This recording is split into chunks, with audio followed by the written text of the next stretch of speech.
construtora Patriani traz para São Bernardo o prédio mais moderno da cidade, em uma localização incomparável, ao lado do Shopping Metrópole e do Parque das Bicicletas. Apartamentos amplos com 3 suítes, varanda gourmet, depósito privativo e 2 ou 3 vagas grandes na garagem, sendo uma vaga americana. E ainda um ponto de recarga para carro elétrico por apartamento. Um projeto exclusivo para quem quer viver com o máximo de conforto e sofisticação. A área de lazer é completa. Beach tênis, casa de campo e piscina aquecida são apenas alguns exemplos. Tem ainda espaço coworking, pet place, espaço Uber, delivery room e muito mais. Um prédio altamente tecnológico, que tem até fazenda de energia solar instalada no topo dos edifícios. Espetáculo Patriani em São Bernardo. Diferente de tudo que você já viu.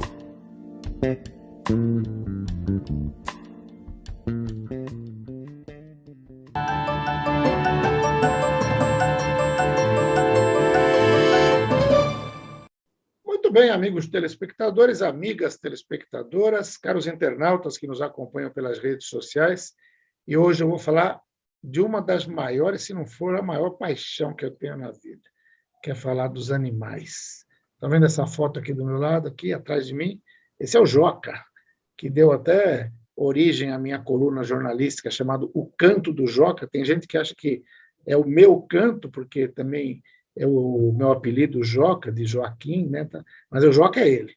E ele é que me inspirou em muitas coisas. Infelizmente não está mais entre a gente, mas continua aqui nos acompanhando e sendo um parceiro de todas as horas. Para falar sobre animais, eu tenho a honra e a satisfação de receber no programa hoje o médico veterinário, Dr. Ivan Fernandes Malapô, de Santo André. Doutor Ivan, muito obrigado por me conceder um tempo para esse bate-papo.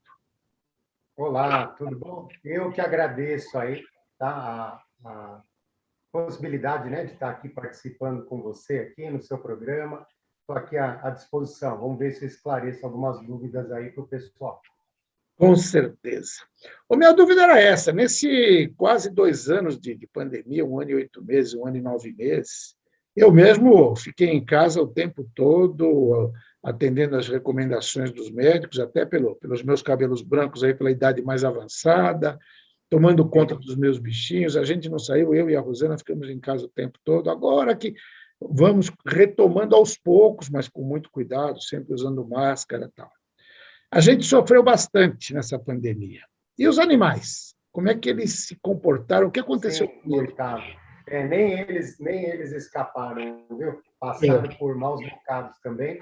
E aí dá até para a gente fazer meio que uma linha do tempo aí de vários problemas que aconteceram, né, com os animais aí, que todo mundo, né, hoje em dia tem em casa aí, durante a pandemia. E ainda está tendo, né? Porque ainda não está 100% resolvido, ainda vai um tempo aí, mas eles vão sofrendo com a gente também aí essa nova rotina, né? Então, apareceram vários problemas aí em relação aos animais também em casa. E dá para a gente... tem algum tipo de problema que apareceu mais, seja em cachorro, em gato, em passarinho? Tem. Vou até tentar dar uma resumida aqui, como eu atendo um pouco de tudo, né? Então, atendo a parte de domésticos e atendo a parte de animais exóticos, né? Então, os pets aí não convencionais. Sim. Então, o que a gente percebeu bastante logo no começo, né? Começou a pandemia, logo nos primeiros meses, a gente percebeu muito problema de pele mesmo, dermatite, principalmente dermatite de contato. Então, o pessoal ficou preocupado com aquela questão toda de higiene, caprichou no desinfetante, às vezes levava o cachorrinho ali para passear na rua, chegava em casa, passava álcool gel na pata, passava algum outro antisséptico, alguma coisa. Então, primeiro de tudo foi dermatite interdigital, né? A pododermatite. Então, começou com aquelas lesões entre os dedinhos, né? Na pata, com aquele quadro de lambedura, de alergia. Então, foi a primeira coisa que a gente percebeu. Veio muito animal, muito caso mesmo, logo no começo. Então, só nesse ponto, para não perder o fio da meada, deve-se ou não deve-se passar álcool em gel nas patas do cachorro ou do gato? Não. O ideal não. Tem alguns produtos específicos, né? Então, tem alguns lenços umedecidos que pode ser usado para cães e gatos, né? Que já é feito para o mercado pet. Tem alguns produtos também, que são alguns antissépticos veterinários, que também podem ser usados, né? Que aí você consegue fazer a higiene do animal logo que ele voltou para casa, para não ter esse risco aí de estar trazendo nada de fora para dentro de casa. Legal, ótimo. E também a gente viu muita coisa assim. A gente chegava em casa, a primeira coisa, aliás, eu continuo fazendo isso, a gente continua fazendo.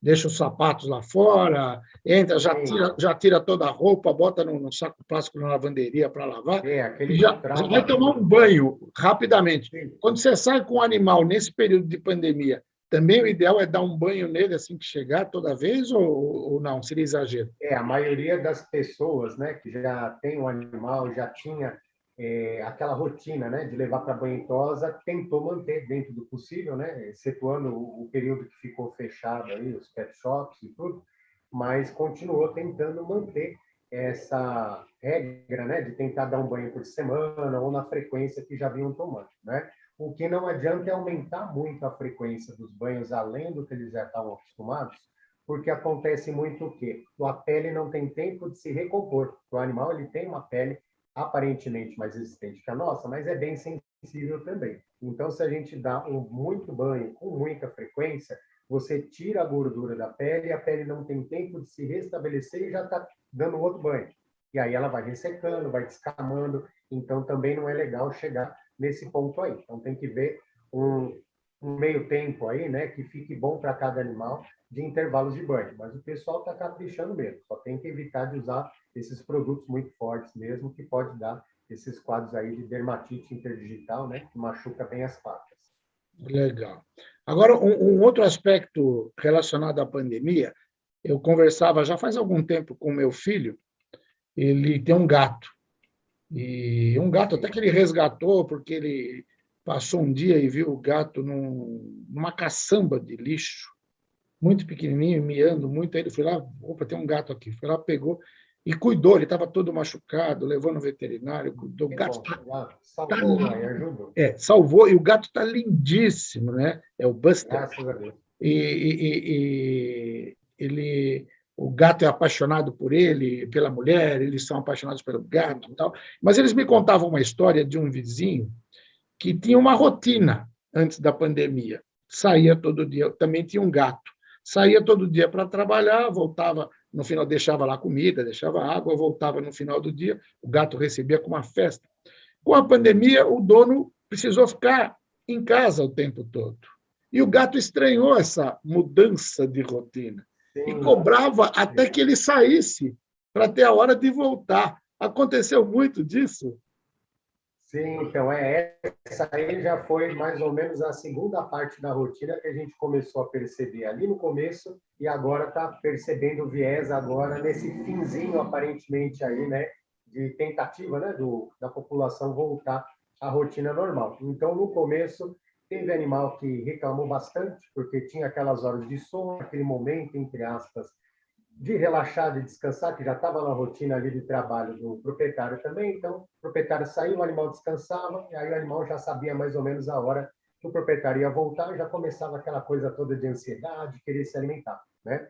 E agora já estamos vivendo ao contrário também, né? O animal já acostumou com o proprietário muito tempo em casa e agora ele está sentindo a falta do proprietário. O proprietário voltou a trabalhar, volta à rotina, né, de trabalho aí na rua, trabalho presencial. E o animal está começando com um quadro de carência. Então, começa a lamber as patas, começa a arrancar, né, a pelagem. No caso aí das calopsitas, outros citacídeos, eles começam a arrancar as penas, não querem comer. Então, a gente já percebe os dois lados, né? No começo e no fim, teve animal que reagiu para um lado, teve animal que reagiu para o outro, mas teve bastante problema nessa questão aí psicossomática mesmo. Teve muito problema.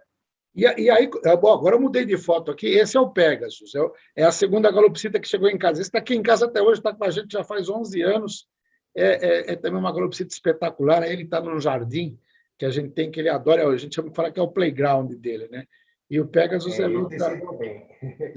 esse é outra figurinha. Esse foi um que eu te liguei um dia preocupado, que ele estava com um problema de uma diarreia, tal, tremendo, mas tomou aquele medicamento, está perfeito agora, bagunceiro, como sempre, voando. Voa pela casa toda. Deus, recuperou bem. Voa pela casa toda. Esse é muito, muito bonito. A gente botou o nome dele de Pegasus, por causa daquela música do Moraes Moreira e do Jorge Malter, né, que é o cavalo voador, o Pegasus, tal, não sei o quê. E ele é uma espécie de um cavalo voador, porque ele é meio desengonçado para voar, voa, às vezes bate aqui, bate ali, mas está. Mas eles dão, quando pega ali o itinerário do voo, bichinho, não perdoa não, né? Dá cada virada ali, verdade. já faz tudo certinho. É isso que eu ia te perguntar. A gente tem o hábito que a gente não corta as asas deles de jeito nenhum, eles para ter total autonomia de voo, moram num sobrado, né? Então eles têm liberdade, a casa é deles, né? Então, eles só vão para a gaiola na hora de dormir, até porque eles pedem, é engraçado. Eles ficam na porta da gaiola, geralmente vai chegando o fim da tarde, né? Quer dormir. Eles ficam na porta da gaiola, mas ficam chamando. A gente tem que ir lá, colocar no puleiro, né, e fechar a porta. E pede para cobrir, se está muito frio, bota um cobertorzinho em cima, bota um lençol se está mais calor. Tá? Eles são umas figuras. Eles são muito de rotina, né? É tudo certinho na rotina deles ali. É por isso que a gente falou da rotina anterior, né? Quer dizer, se você tem um hábito de sair sempre em determinado horário, eles até cobram que você saia, né? É um negócio assim, meio maluco. Sente falta e tudo, mas ele já entra no esquema, né? Já é uma rotina para ele, então ele acaba se adaptando. E aí, com essa história da pandemia, ficou aquela coisa de se adaptar, de se readaptar. Então, eles ficaram meio perdidos mesmo, né? Em relação a corte de pena também, assim, desde que tenha a possibilidade de não cortar as penas e deixar o animal voar, desde que, lógico, tem uma segurança em casa para ele não escapar, né? Tomar cuidado, às vezes, aí com ventilador, com fogão, cozinha, essa coisa toda, é mais saudável para o animal, porque ele se sente um pouco mais próximo aí do que seriam os hábitos normais dele, né? Não vai gerar aquela frustração. E quando a gente acaba cortando, seria mais por uma precaução, né? Mas pode gerar uma certa frustração, porque ele não vai ter aquela liberdade toda que ele teria. Mas aí tem que ser medido mesmo, né? Às vezes a pessoa não está o dia inteiro em casa, fica difícil deixar a ave com a asa inteira para poder sair voando e tem o risco aí de ter algum traumatismo, de aprontar alguma coisa que a gente não possa estar por perto dele. E essa outra figurinha aí é o Pituco. Esse chegou depois, já está com 5 anos, mas esse é terrível. Voa para tudo quanto é lado, é mais atrevido que o Pegasus. O Pegasus é meio medroso. Então é o manda-chuva. Esse é o manda-chuva. É o que manda. Às vezes ele, para provocar o outro, ele sobe na minha cabeça e fica olhando para o outro, assim como quem disse assim, olha, eu sou o dono dele, não é você. A gente, na verdade, a gente é que é o pet deles, viu? Eles que dominam a gente. Legal. Agora, tem muita diferença na medicina veterinária, quando você trata de cachorro, de gato, de passarinho, você falou de animais exóticos também, se puder citar alguns. Tem muita diferença o tipo de tratamento para cada um deles? Tem. Então, assim, cão e gato, eles quase que respeitam as mesmas doses, né, das medicações, né? Lógico que o gato, a parte ali, não tem como levar o gato como sendo um cão pequeno e acabar extrapolando tudo, porque os hábitos deles são diferentes e tudo, mas no caso das medicações, alguma coisa muda, né? Então, já tem essa diferenciação. Quando vai para silvestre, exótico, né, que são esses pets diferenciados aí já complica. Aí cada um é uma coisa completamente diferente, né? Então você vai tratar o coelho é uma coisa, vai tratar, né, um primata é outra, um réptil, uma ave, então cada um tem a sua dose da medicação, tem os hábitos diferentes, alimentação diferente, e mesmo dentro de espécies também, né? Então tem algumas medicações que a dose, mesmo sendo para ave, então para um curió é uma coisa, para uma calopsita é outra, para um papagaio muda também, então já começa a complicar. Então é bem regrado mesmo a coisa, bem diferenciado. Legal. Agora vamos falar um pouquinho do teu trabalho. Você também tem atendimento em domicílio, tem clínica? Como é que funciona aí o trabalho? Isso. Eu atendo em clínica aí pelo ABC todo, né? Tem os parceiros que fazem aí um agendamento comigo para eu fazer aquele atendimento volante, né? Que a gente fala. Então, eu vou até a clínica lá do colega para atender a parte de silvestre, como se fosse um especialista ali de dermatologia, de oftalmologia, para prestar esse serviço que a maioria das clínicas ainda não tem, né? Atendo em clínica também em São Bernardo e em alguns hospitais também no ABC. Legal.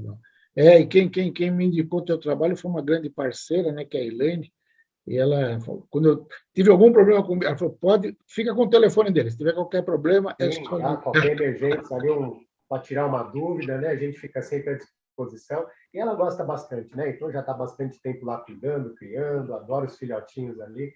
Então já tem uma técnica boa ali para dar uma ajuda também para o pessoal. Não, e é legal que ela tem toda uma responsabilidade, né? A gente pode Sim, até fazer um pequeno comercial, falar aqui que é do Calopsitas Mansas, que ela tem um trabalho maravilhoso. Ela, sim. quando você vai lá para adotar um animalzinho com ela lá, ela te faz assinar um termo de responsabilidade, Não, ela é te, bem te criteriosa. obriga a mandar, o Pituco veio de lá. E toda vez que você a cada tempo você tem que pesar e mandar o peso para ela, mandar uma foto de como está a gaiola, mandar uma foto de como está E as aí a gente já tigelinhas. vai fazendo o acompanhamento para ver se o animal está se adaptando bem à casa, se está tudo Isso, direito. é Ela verdade. vai me passando esses dados, né? Então estou sempre acompanhando também. É legal. E é bom a gente falar sobre isso, porque tem muita campanha de adoção de animal, vira e mexe, as prefeituras fazem, os outros serviços aí fazem, nos parques tem, isso é muito legal, mas também as pessoas têm que ter muita responsabilidade de saber que não é um brinquedo, né? Você está Sim, sim. mexendo com uma vida, aliás, abençoada, porque eles são maravilhosos, e quando você adota, seja um cachorro, seja um gato, seja um passarinho, o que for, você tem uma responsabilidade de pai e mãe, né? De cuidar mesmo com Sim. todo o carinho, com todo o respeito, né? Já é bom saber, né, as particularidades de cada animal ali que você está pretendendo adotar, quais são os hábitos dele, qual a expectativa de vida, né? A pessoa também, querendo ou não, tem uma ideia assim, vai ou não vai tomar vacina, quais que seriam os gastos, né? Porque muita gente, lógico, tem vontade de adotar, mas às vezes não tem condição financeira para manter, ou às vezes adota um animal que não é o mais adequado para a família. Então, às vezes pega um coelho que é super sensível e tem criança pequena, então pode gerar um trauma, ou pega um gato que às vezes não está acostumado com criança, pode arranhar. Então, tem que ter toda essa dinâmica aí de pesquisar o animalzinho que está adotando para ver se vai se adaptar bem com a família e com a rotina da casa, né? Então, às vezes, uma casa que a pessoa fica mais tempo fora trabalhando, às vezes é mais indicado ter um outro tipo de animal, um gato, às vezes um coelhinho mesmo, que fica um pouco mais de tempo sozinho. Às vezes a pessoa tem mais energia, está sempre disposta a querer passear, fazer algum esporte, alguma coisa, às vezes adotar um cão já cabe mais na rotina. Então, é pensar nessa parte toda e pensar aí que o animalzinho é coisa mesmo para 5, 10, 15 anos aí, ou mais, né? Dependendo da espécie, que é uma responsabilidade, né? Porque, querendo ou não, eles são totalmente dependentes da gente, né? Então a gente tem que estar lá para prover a alimentação, prover a saúde, então tem que estar ciente de tudo isso mesmo. Legal. Você falou de vacina, eu também lembrei de uma coisa que é importante, e a gente vê sempre falando de castração de animais. Isso. O que é a castração e a importância de se fazer ou não se fazer? A castração aí a gente faz com dois intuitos, né? O primeiro, lógico, é de tentar controlar um pouco a população de animais, para que o animal não vá para a rua, não fique se reproduzindo, né? Sem controle e gerando esse número aí enorme que a gente tem de animais abandonados, animais de ruas que ficam depois sofrendo e a gente tendo que correr atrás, né, para fazer feirinha de doação e o coitado é atropelado e, né, aquele problema todo que a gente vê aí no dia a dia, né? Então, uma parte da castração a gente faz com esse intuito, né, para tentar controlar a população, que aí vão ter menos animais e pessoas dispostas a cuidar bem deles. Senão também acaba falando, que animal para tudo que é lado, eu adoto, se morrer eu pego outro, então não é por aí. A gente quer fazer aquela coisa consciente mesmo. E a outra, que seria importante mesmo a castração, é em relação à saúde, né? Então a gente pensando aí em cão e gato, né? Então para a fêmea principalmente, né, se a gente não castra, tem uma grande chance de, quando chegar numa idade um pouco mais avançada, desenvolver uma pseudociese, que é uma gestação psicológica, cachorrinho ou a gatinha produz leite, pode dar uma infecção mamária, pode evoluir para um tumor de mama, né? Pode evoluir para uma piométria, que seria uma infecção uterina, que são quadros um pouco mais graves, né? Para o macho também, querendo ou não, pode aumentar a agressividade, vai ter, quando tiver mais velhinho, problema de próstata, problema de tumor testicular, pode predispor a ter problema de cistite, de hérnia. Então, a gente faz a castração com o intuito de evitar esses problemas que a gente já sabe que futuramente é quase certeza que eles vão ter, né? A maioria acaba tendo mesmo, independente de alimentação, o que for, a gente já sabe que a predisposição genética e de idade é quase que implacável, né? A gente já sabe que é questão de tempo para acontecer. Então, a gente já tenta se precaver, né? Indicando que faça aí a castração. Legal. E ó, os dois já estão se preparando aí para o Natal, eles já estão mexendo lá com o Papai Noel, procurando. Já está no clima ali. Já estão no clima de Natal. Doutor Ivan, eu ficaria aqui mais algumas horas batendo papo, porque o assunto é sempre empolgante, mas o tempo de televisão é implacável, né? Se tiver algo que você acha importante colocar que eu não perguntei, fique à vontade. Não, o que acho que é legal é acrescentar em relação a essa história da pandemia aí, que a gente está vindo agora muito nessa transição, não só, lógico, esses hábitos, essas alterações, né, psicossomáticas que os animais tiveram, né, de ficar aí se lambendo, das alergias, isso tudo, que a gente está vendo muito também é problema agora gastrointestinal, que a gente está bem ali naquela transição. Então, o que a gente vê? A pessoa, querendo ou não, estava mais tempo em casa e o animal fica mais à vontade, ou brinca mais e tem mais fome, ou não tem o que fazer, acaba comendo mais, ou dorme muito tempo porque está mais tranquilo, que o dono está em casa. A pessoa, por si só, já extrapola, então quer ficar dando muito petisco, muita fruta, muita comida, porque está ali o tempo todo com o animal, e a gente vê muito problema, né? Então, agora, de alteração aí de intestino, então predisposto aí a diarreia, pancreatite, porque o pâncreas não aguenta tanto nutriente de ficar com tanto petisco toda hora, de obesidade, de diabetes. Então, a gente está vendo mais agora aí problemas metabólicos, né? Então, tem que tomar cuidado um pouco com isso, né? No começo também teve, porque tinha muito animal que tinha rotina de passear todo dia com o dono, e aí acabou ficando restrito, então acabou engordando. O animal que saía para a rua para evacuar, querendo ou não, fica dentro de casa, fica segurando aquilo tudo. Então, a gente vê esses outros problemas que ainda estão nessa rotina aí que a gente está meio que se adaptando ainda, né? Vamos ver agora aí mais alguns meses, se Deus quiser, se tudo volta à normalidade, se eles também voltam para a rotina aí, para a gente ter uma saúde mais tranquila para eles também, né? Tá ótimo. Doutor Ivan, muito obrigado pela entrevista, pelos esclarecimentos. Imagina, eu que agradeço aqui a oportunidade, viu? E sempre que tiver alguma dúvida, alguma coisa, vamos procurar para a gente manter a população bem informada a respeito de Estou aqui à disposição, qualquer momento pode me chamar que eu venho aqui participar de novo com prazer. Tá ótimo, obrigado. Doutor Ivan Fernandes Malator, médico veterinário, conversou com você.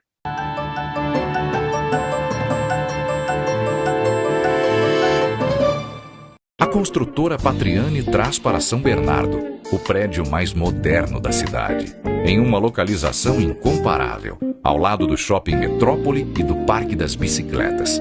Apartamentos amplos com 3 suítes, varanda gourmet, depósito privativo e 2 ou 3 vagas grandes na garagem, sendo uma vaga americana. E ainda um ponto de recarga para carro elétrico por apartamento. Um projeto exclusivo para quem quer viver com o máximo de conforto e sofisticação. A área de lazer é completa. Beach tênis, casa de campo e piscina aquecida são apenas alguns exemplos. Tem ainda espaço coworking, pet place, espaço Uber, delivery room e muito mais. Um prédio altamente tecnológico, que tem até fazenda de energia solar instalada no topo dos edifícios. Espetáculo Patriani em São Bernardo. Diferente de tudo que você já viu.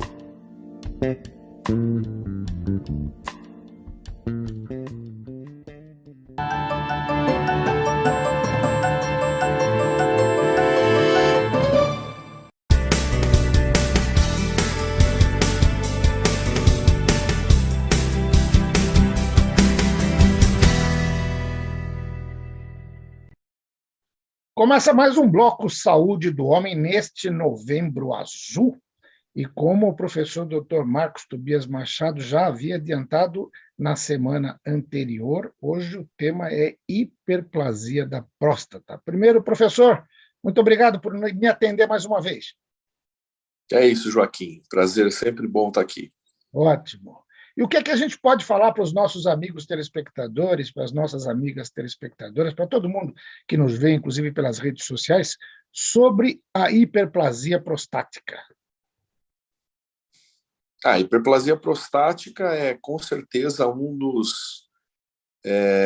das afecções mais comuns do envelhecimento masculino. À medida que o homem vai ficando mais velho, né, e a partir dos 40 anos, a próstata, que é um órgão eminentemente com função de produção do sêmen, tem uma função secundária na continência urinária, mas primariamente é um órgão sistema reprodutor começa a aumentar de tamanho.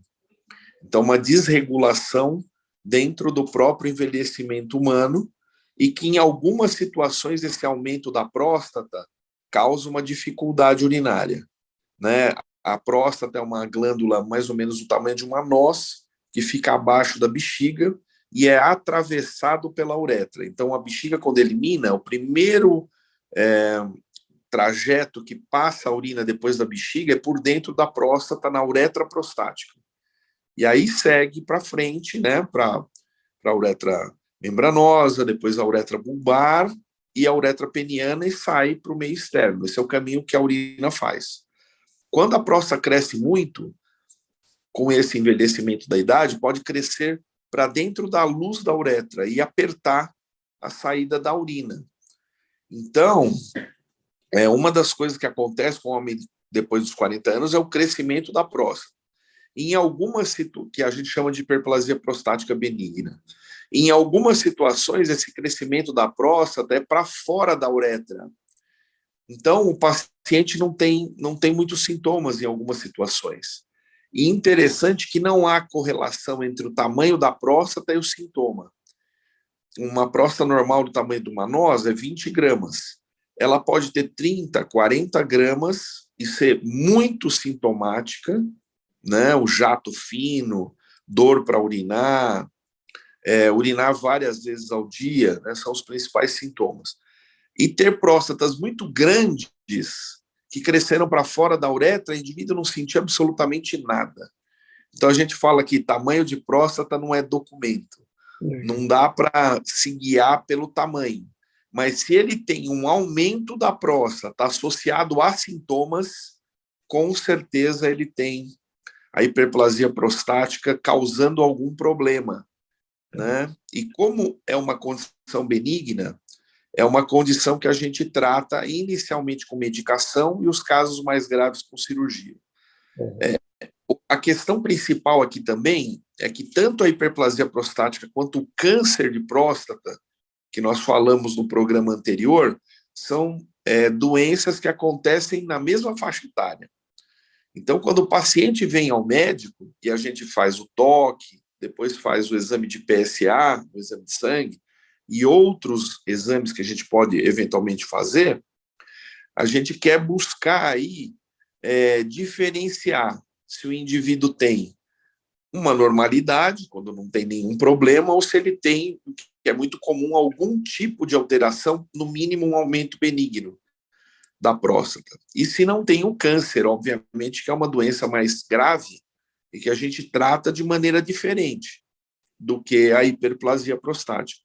Então, assim, um voo panorâmico bem genérico, né? É um problema que vai afetar a partir dos 40 anos, vai aumentando a sua incidência até que 80 anos de idade, praticamente quase 80% dos pacientes têm essa afecção, né? E como eu já falei, muitas vezes ela não traz sintoma nenhum. Não trazendo sintoma por ser benigno, a gente não faz nada. Tendo sintomas, aí a gente tem praticamente 2 tipos de tratamento, né, com medicação, que é o tratamento inicial. Um dos tratamentos reduz o tamanho da próstata, que a gente utiliza para próstatas acima de 50 gramas, próstatas grandes. E um outro tratamento que dilata o canal da uretra.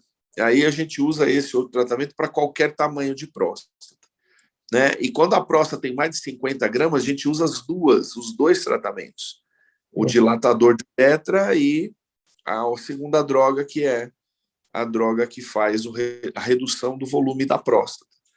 Então, assim, o resultado com tratamento medicamentoso é fantástico, é muito bom. O paciente, às vezes, toma muitos anos o tratamento, né, não tem resistência a drogas, né, utiliza por muitos anos com bom resultado. Não tem efeito colateral? Ou tem?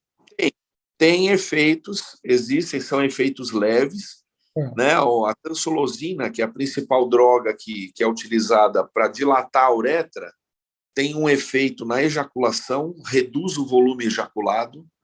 Às vezes o paciente ejacula até seco, Fala, doutor, sumiu o sêmen. É. Não, é a triclosina que faz esse efeito, né? Porque relaxa o colo da bexiga e durante a ejaculação a urina, em vez de sair, ejaculado, em vez do sêmen, em vez de sair para frente, sai para a bexiga. E Certo. aí depois sai a urina. Então, é um efeito importante desse tipo de remédio. E os remédios antigos que a gente usava para dilatar a uretra, né, tipo doxazocina, dão um efeito de queda na pressão arterial. Então, quando o paciente, que é comum nessa faixa etária ter hipertensão arterial, a gente tem que ajustar as medicações. Senão o paciente tem hipotensão postural, levanta muito rápido e fica tonto. Certo. Então, esse é o efeito dos alfa-bloqueadores. A Entendi. outra classe de drogas que reduz a próstata age no metabolismo da testosterona. Então, existe aí a possibilidade, não é todos os pacientes que têm, mas é relativamente frequente ter redução da libido, alteração do desejo sexual. Tá? E nessa situação, quando é incômodo, um problema, a gente tem que suspender a medicação. Tá? É raro a gente ter que suspender, muitas vezes é muito leve esse tipo de sintoma, não afeta a qualidade de vida do paciente. Então, são drogas com poucos efeitos colaterais graves praticamente zero, e com um resultado muito bom. O que é um resultado muito bom? Depois que essas drogas passaram a ser utilizadas, né, antes delas existirem, a gente operava todos os pacientes com hiperplasia de próstata. E hoje a gente só opera 10% dos casos. Legal. Ou seja, 90% a gente consegue acompanhar sem medicação ou algum tratamento medicamentoso. Então, esses tratamentos são muito eficientes para tratar a hiperplasia de próstata. Né? E aqueles pacientes que têm infecção urinária de repetição, pedra dentro da bexiga, sangramento urinário ou insuficiência renal por causa do aumento da próstata, são cirúrgicos. São pacientes que a gente indica cirurgia, mas são casos mais raros. Legal. É isso exatamente o que eu estava pensando enquanto estava falando. Então, hoje reduziu muito a necessidade da cirurgia. Com esses tratamentos, medicamentos, 90% já são tratados e têm resultado positivo. Que bom isso aí, né? É isso mesmo. Mesmo porque essa doença, ela não... É curioso, ela age de maneira em surto e remissão. Ela não vai subindo e piorando. Né? A gente sabe que no inverno piora, tem algumas situações, alguns remédios ou interferências externas que podem alterar o funcionamento da bexiga, e aí o sintoma piora. Então, não é linear o desenvolvimento dessa doença. Então, por isso fica muito tempo, às vezes, tomando medicação com um resultado positivo, um resultado bom. E é bom a gente falar isso, principalmente para as pessoas com mais idade, porque é muito comum em roda de pessoas com mais de 60 anos, aí o cara comentar, velho tem esse problema, tem que levantar toda noite para ir ao banheiro, vai ao banheiro toda hora, no meio do dia, quando está trabalhando, tem que parar no meio da atividade para ir ao banheiro. Não precisa disso, né? Se fizer um tratamento, melhora muito essa continência urinária, essa possibilidade de segurar, não? É bem importante o que você está falando, porque além do aumento da próstata, o idoso ainda tem o envelhecimento da bexiga. Né? A bexiga é um órgão, a gente fala de capacitância, de receber, de dilatar e receber urina. E a segunda função dela é expelir a urina. Com a idade, o colágeno vai endurecendo, vai diminuindo o colágeno, vai endurecendo a bexiga. Então, ela não aguenta mais meio litro, que é o normal. Ela vai aguentar 200, 300. Então, o que vai acontecer? A gente produz entre 50 e 100 ml por hora de urina.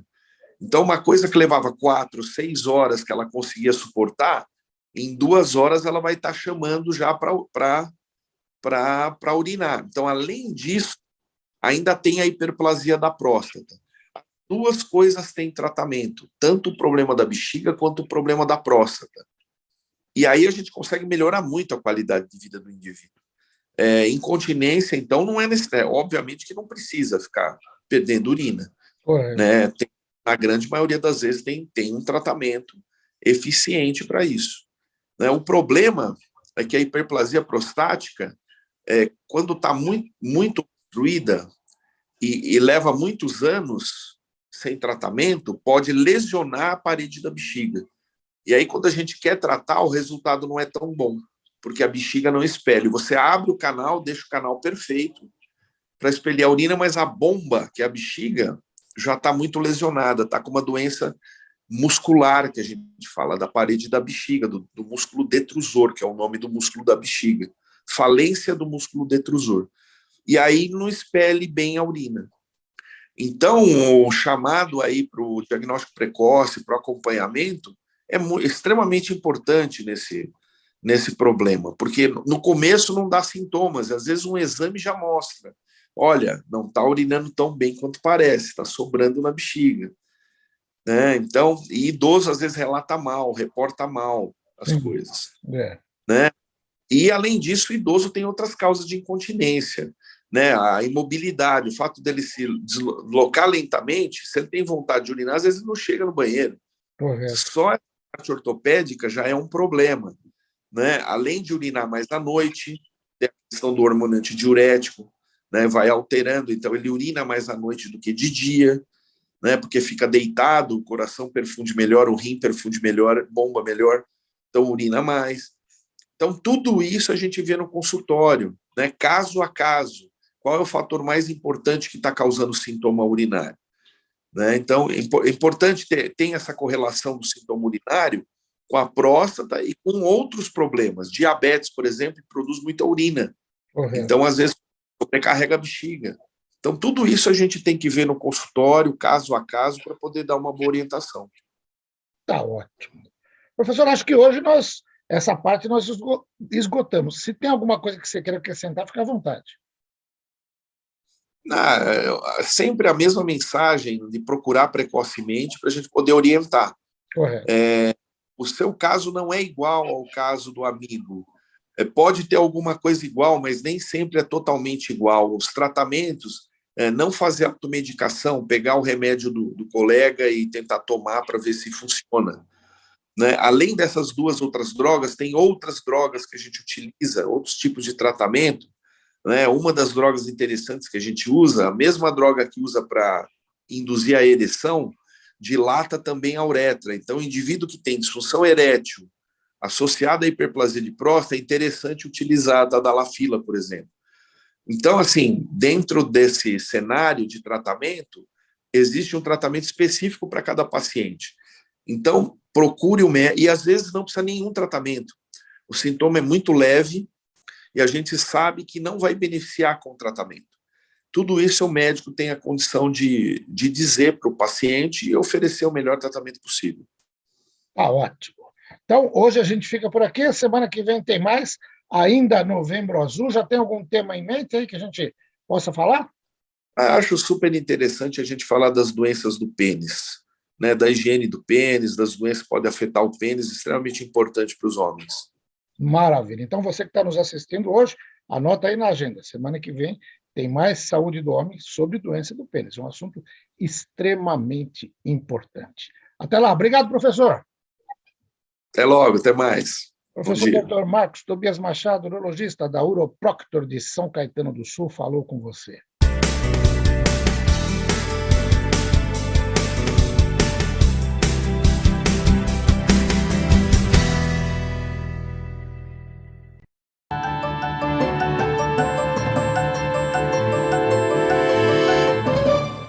A construtora Patriani traz para São Bernardo o prédio mais moderno da cidade, em uma localização incomparável, ao lado do Shopping Metrópole e do Parque das Bicicletas. Apartamentos amplos com 3 suítes, varanda gourmet, depósito privativo e 2 ou 3 vagas grandes na garagem, sendo uma vaga americana. E ainda um ponto de recarga para carro elétrico por apartamento. Um projeto exclusivo para quem quer viver com o máximo de conforto e sofisticação. A área de lazer é completa. Beach tênis, casa de campo e piscina aquecida são apenas alguns exemplos. Tem ainda espaço coworking, pet place, espaço Uber, delivery room e muito mais. Um prédio altamente tecnológico, que tem até fazenda de energia solar instalada no topo dos edifícios. Espetáculo Patriani em São Bernardo. Diferente de tudo que você já viu.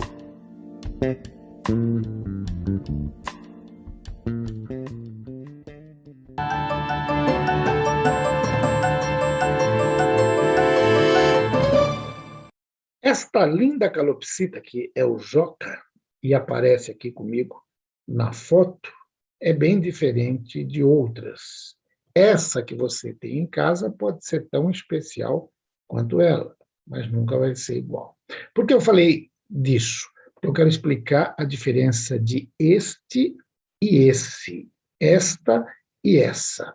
A gente usa o este quando o objeto, o bichinho ou a outra pessoa da qual nós estamos falando está muito perto da gente. Então, este passarinho que praticamente está aqui no meu ombro, né, é diferente. Esse passarinho que está com você, ou seja, que está distante, a gente marca aí a diferença de este e esse. Agora, uma coisa que tem me irritado profundamente já há muito tempo. Eu vejo chamadas de televisão de grandes redes, principalmente no esporte, dizendo, por exemplo, o seguinte: o São Paulo joga este domingo contra o Flamengo no Morumbi. Ele não joga este domingo, ele não joga o domingo contra o Flamengo, ele joga no domingo. Então, ele joga neste domingo. O que é o neste? O neste é a contração da preposição com o pronome demonstrativo em mais este, né? Então, ele joga neste domingo e jamais joga este domingo, porque senão ele jogaria o domingo e ia faltar domingo no calendário. Então, essa é a diferença que eu quis mostrar para vocês. É muito simples, mas muita gente continua fazendo confusão em falar este ou falar esse. Então, lembre-se sempre, quando você estiver se referindo, por exemplo, vou pegar aqui uma caneta, eu vou dizer o seguinte: esta caneta foi um presente que eu ganhei do Vinhos de Portugal. Essa caneta que você tem aí, provavelmente foi um presente ou você comprou com os seus próprios recursos. Então, esta caneta está comigo. Essa caneta está com você. Quando está perto, é este. Quando está distante, é esse. Quando vai jogar numa data muito próxima, vai jogar neste dia, vai jogar nesta semana, e não vai jogar essa semana, e nem vai jogar esta semana. Legal? A gente volta num próximo J+, com outro Joaquim e o português.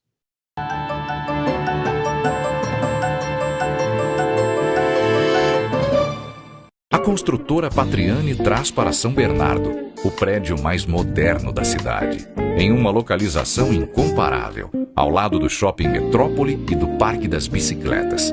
Apartamentos amplos com 3 suítes, varanda gourmet, depósito privativo e 2 ou 3 vagas grandes na garagem, sendo uma vaga americana. E ainda um ponto de recarga para carro elétrico por apartamento. Um projeto exclusivo para quem quer viver com o máximo de conforto e sofisticação. A área de lazer é completa. Beach tênis, casa de campo e piscina aquecida são apenas alguns exemplos. Tem ainda espaço coworking, pet place, espaço Uber, delivery room e muito mais.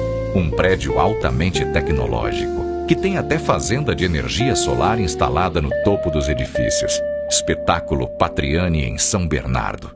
Diferente de tudo que você já viu.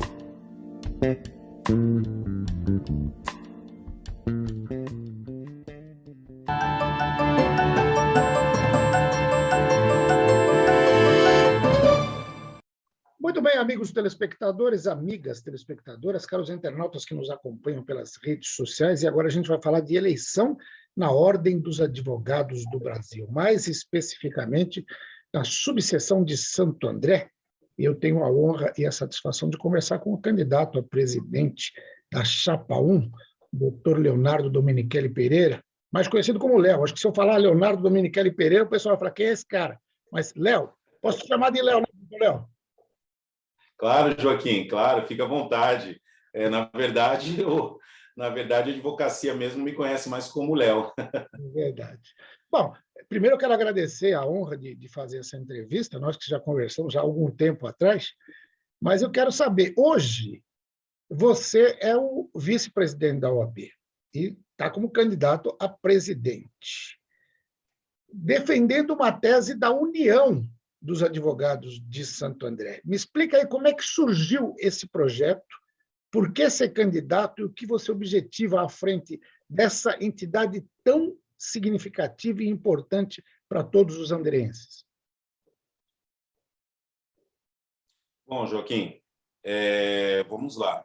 Eu acho que, primeiramente, eu gostaria de agradecer o convite, gostaria de agradecer aí a gentileza das palavras, né? E dizer o seguinte, na verdade, foi algo que foi construído ao longo de anos, né? Eu tenho uma história dentro da entidade, eu comecei na primeira gestão do Dr. Fábio Picarelli, né? E fiz parte de comissões, fui presidente da Comissão de Direito Penal, fui presidente da Comissão de Direitos Humanos também, fiz parte em várias comissões setoriais, depois fui convidado para fazer parte da diretoria eletiva na gestão do Dr. Roberto Gonçalves, fui secretário adjunto, e estou como atual vice-presidente, né? Então, na verdade, foi uma construção aí durante anos, tive a satisfação de conhecer vários colegas, fazer várias amizades. Eu sempre digo que a OAB é a minha segunda família, né? Eu tenho a minha primeira família, minha esposa, meus filhos, a minha mãe, e a minha segunda família é a OAB, é a advocacia. Então, eu nunca escondi essa minha vontade, esse meu desejo em ser um representante da advocacia de Santo André. Eu sempre atuei na comissão de prerrogativas, né, que é a defesa dos direitos dos advogados no exercício da profissão. Então, na verdade, quando eu fui atrás dos apoios de advogados que foram candidatos nas eleições passadas, eu tive uma resposta muito positiva, sabe, Joaquim? Eu tive uma resposta muito bacana, eu senti um gesto de gratidão, de generosidade também, uma receptividade muito boa, e então nós conseguimos essa união. Quando eu digo união, é a união de outras chapas também, que em momentos passados, em anos passados, eles se candidataram, e agora eles estamos todos no mesmo time, né? Então, eu acho isso bacana, eu acho isso legal. Para a advocacia, é uma forma da gente construir, somar, né? Porque grupos que antes estavam disputando um processo eleitoral democrático, hoje nós conseguimos nos unir, né? Então, eu acho que isso foi uma conquista da advocacia. E essa união eu sempre defendi também. Legal. Bom, eu percebi isso, vocês promoveram um almoço aí com vários apoiadores, foi logo no comecinho de novembro, no Clube 1º de Maio, e eu vi a presença de ex-presidentes importantíssimos aí na subseção. Você citou o Fábio Picarelli, o doutor Sinésio, que num momento até disputaram a eleição, foram adversários na coisa, Roberto Gonçalves, muita gente boa, o meu amigo Cristiano, que também é candidato a conselheiro, é isso, o Cristiano agora? Isso. Hoje vamos fazer justiça aí com os principais apoiadores, as principais lideranças, né? Nós estamos aí hoje, a chapa, a doutora Miriam Basotti, que foi candidata na eleição passada, será a nossa secretária-geral. Doutor Sérgio Macário, que foi o vice-candidato na chapa dela, será o nosso tesoureiro. A doutora Aline Romagnoli, que já é minha amiga, minha irmã, minha parceira, ela estará como vice-presidente na chapa também, candidata. A doutora Simone Fusari, que foi vice-candidata na chapa do doutor Cristiano na eleição passada, será a nossa secretária adjunta. E o doutor Cristiano, claro, né, é mais do que um privilégio, uma honra tê-lo como candidato ao conselho na seccional. E ex-presidentes também que estão nos apoiando, o doutor Roberto Gonçalves, como você mesmo disse, o doutor Fábio Picarelli, que está nos apoiando, o doutor Sinésio, que também está nos apoiando, né? Nós temos a honra de poder unir aí candidatos que em eleições passadas, anteriores, se confrontaram, né, em uma disputa eleitoral. Verdade. E eu escolhi para colocar de fundo aqui na minha imagem esse prédio que eu considero um dos mais bonitos de toda a ordem no Brasil inteiro. Prédio fantástico, se não me engano, construído na gestão de Antônio Carlos Cedenho, hoje desembargador federal. Exatamente. Né, foi construído, e que deixou uma marca. Eu imagino que você, com toda essa história na OAB de Santo André, também esteja projetando várias ações que vão deixar marcada a atuação. Dá para a gente falar alguma coisa do teu projeto para esse mandato? Claro, claro, Joaquim, perfeitamente. Então, como o Cedenho, ele deixou um legado na gestão dele, o Fábio Picarelli também deixou outro legado, eu acredito que nós estaremos inaugurando uma nova era para a advocacia em Santo André. Né? Uma nova era por quê? Porque será uma nova era pós-pandemia, é uma nova era. A advocacia já enfrenta uma série de novidades em termos de tecnologia. Nós hoje tivemos que migrar para o mundo virtual, audiências através de videoconferências, despachos, sustentações orais também, e veio para ficar. Essa é a realidade. Então, um dos principais projetos da nossa chapa, Joaquim, é trazer a tecnologia, é transformar essa casa da advocacia andreense, que o Fábio sempre diz, a casa do povo, né? A casa da advocacia, nós transformarmos ela também em uma casa funcional para a advocacia. Por quê? Porque hoje nós temos uma casa bonita, a casa do advogado, ela é a casa mais lembrada em termos de inovação, em termos de arquitetura, é a mais bonita do estado de todas as subseções, realmente o projeto do Bonfim, né, nosso saudoso Bonfim. Então, na verdade, é uma referência hoje a casa. E ela está localizada num ponto estratégico, de frente à Praça dos Três Poderes. Né? Então, por que não transformá-la também em uma casa funcional? Ou seja, o advogado ele tem que enxergar na casa um ambiente que ele possa se socorrer quando ele não conseguir fazer algo no escritório dele. Ou seja, às vezes ele está com uma dificuldade de fazer um processo digital, um processo eletrônico, e ele não tem demanda, ele não tem equipamento adequado para ele fazer no escritório dele. Ele tem que lembrar o seguinte: poxa, eu vou na minha casa, na casa do advogado, para eu conseguir realizar o que eu não estou conseguindo dentro do meu ambiente. Esse é uma das propostas, né? É transformar o quê? A casa hoje, ambientes da casa, em algo funcional, com pessoas treinadas para poder auxiliar esse advogado. Né? Então, e também preparar a casa para a jovem advocacia, em termos de tecnologia, investimento, né? E isso é uma coisa que é a responsabilidade da diretoria, do presidente, solicitar, requerer e batalhar para que o advogado tenha esse respaldo dentro da casa.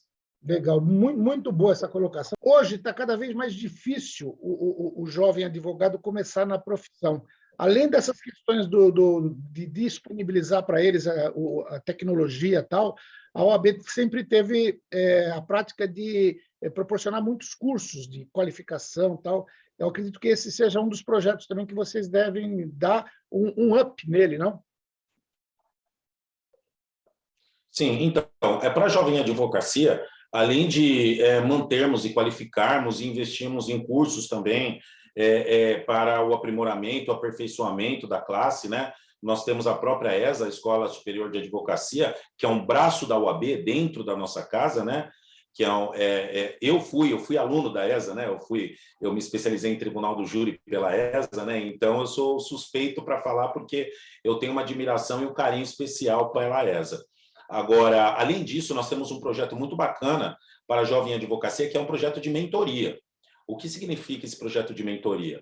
É um pouco baseado na minha história também, né? Eu tive a felicidade, Joaquim, de ter mentores no início da minha profissão, né? Meu pai era advogado, mas eu perdi meu pai muito cedo, né, quando eu tinha apenas 14 anos de idade. Mas quando eu iniciei na minha carreira jurídica, eu tive a felicidade de ter acompanhamentos de grandes mentores e professores, que eles não me ensinavam apenas a advogar, a parte técnica, eles me ensinavam muito mais do que isso, eles me ensinavam como se portar, como você falar com um cliente, como você cobrar, como você fazer contratos, como você lidar com a situação do dia a dia da advocacia. E eu tenho uma gratidão muito grande por alguns, eu vou dar alguns exemplos aqui, partindo do meu tio, né, Dr. José Francisco Pereira, em que eu tive a felicidade de estagiar, e meu tio, amo ele de coração, Dr. Domingos Romeira, saudoso Domingos Romeira, Dr. Moacir Sanches também, Dr. Orlando Rosa, né? Então, assim, são exemplos para mim de amigos, de pessoas que foram mentores e são até hoje mentores, né? Eu acho que nós nascemos sem saber tudo e morremos também sem saber de tudo. Então, a advocacia ela é apaixonante, ela é cativante por isso, sabe, Joaquim? Porque nós temos o quê? A felicidade de sempre estar compartilhando ideias com os nossos colegas. Na advocacia, nenhum dia será igual ao outro, né? Então, essa questão da mentoria para o jovem advogado é fundamental. Porque o advogado ele tem que ajudar o próximo, e ele pode ajudar o próximo através do quê? De mentoria, porque o jovem advogado sai e fala, eu não vou pedir um auxílio ali, porque eu posso atrapalhar, eu posso incomodar. E não é bem por aí, né? Ele não pode pensar dessa forma. Ele tem que se socorrer da OAB, sim, para ser auxiliado, para ser ajudado. Então, esse projeto de mentoria, será efetuada essa mentoria, a nossa ideia é pelos presidentes de comissão, né? Nós temos hoje, atualmente, mais de 60 comissões setoriais. Então, o advogado que tiver com alguma demanda, jovem advogado que tiver com alguma demanda, um exemplo, na área criminal, poxa, quem é o mentor mais adequado para poder auxiliar ele? É o presidente da Comissão de Direito Penal. Se ele tiver alguma dificuldade para atender um cliente na área trabalhista, quem será o mentor mais adequado? É o presidente da Comissão de Direito do Trabalho. Então, a gente dá esse suporte também para a advocacia, é fundamental. E não precisa ser necessariamente dentro da casa. Hoje, a facilidade de comunicação, Joaquim, tá muito... ela ficou muito acessível. Porque, na verdade, hoje, para o advogado conversar com outro colega, basta apenas mandar um link, como nós fizemos hoje aqui, estamos nos falando, através do mundo virtual, entendeu? Então, fica fácil também, né? O advogado não precisa ter o escritório do outro colega. Olha, doutor, estou com uma dificuldade, tal, né? Vou te encaminhar. Ô, doutor, vamos bater um papo, vamos conversar, manda o link e já bate uma reunião e resolve. É um auxílio, né? E seria outra de nossas propostas também. Sem dúvida. Agora a gente está praticamente às vésperas, aí está chegando o dia da eleição. Que mensagem você mandaria para os advogados de Santo André?